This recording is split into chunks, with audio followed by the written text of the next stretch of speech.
নমস্কার। আজকে আলোচনা করব প্রাণায়ামের অন্তর কথা। সমস্ত কিছুর পিছনে একটা উদ্দেশ্য থাকে। আমরা যে প্রাণায়াম করি তারও একটা উদ্দেশ্য আছে, যথা দেহকে সুস্থ রাখার জন্য প্রাণায়াম, রোগ থেকে মুক্তি পাওয়ার জন্য প্রাণায়াম, অন্তরকে শুদ্ধ করার জন্য প্রাণায়াম, মনকে স্থির করার জন্য প্রাণায়াম এবং ভগবানে যুক্ত হওয়ার জন্য প্রাণায়াম। দৈহিক ও মানসিক সুস্থতার প্রাণায়ামগুলি সাধারণত নাক টিপে হয়ে থাকে, আর মনকে স্থির করা বা ভগবানে যুক্ত হওয়ার প্রাণায়ামগুলি শ্বাসের স্বাভাবিক যাতায়াত রক্ষা করেই হয়ে থাকে, যাকে অন্তরীয় প্রাণায়াম বলা হয়। এখনকার আলোচ্য বিষয় হলো অন্তরীয় প্রাণায়াম।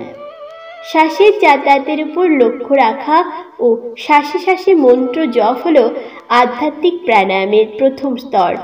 এরপর শ্বাসকে অবলম্বন করে কুণ্ডলিনী জাগরণ, ষটচক্রে গতি, মেরুদণ্ড যোগে শ্বাসক্রিয়া, কুটস্থে শ্বাসের ধাক্কা প্রভৃতি অন্তরীয় প্রাণায়ামগুলি গুরুমুখী বিদ্যা, যা গুরুর থেকে প্রত্যক্ষভাবে জেনে নিতে হয়। প্রাণীর আরামকেই প্রকৃত প্রাণায়াম বলা হয়।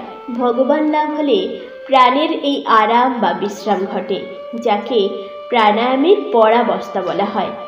অধ্যাত্ম প্রাণায়ামের ইহাই মূল লক্ষ্য। শ্বাস ছাড়াও মনকে নিয়েও প্রাণায়ামের সাধনা আছে, যথা আসক্তিতে আমাদের মন রেচক বা বিক্ষিপ্ত হয়, বিরক্তিতে আমাদের মন পূরক হয়, এবং মনে আসক্তি বিরক্তি না থাকলে মন যে শান্ত হয়ে থাকে তাকে মনের কুম্ভক অবস্থা বলা হয়। এরপরেও আরও গভীর প্রাণায়াম আছে, যা গুরুমুখী বিদ্যা।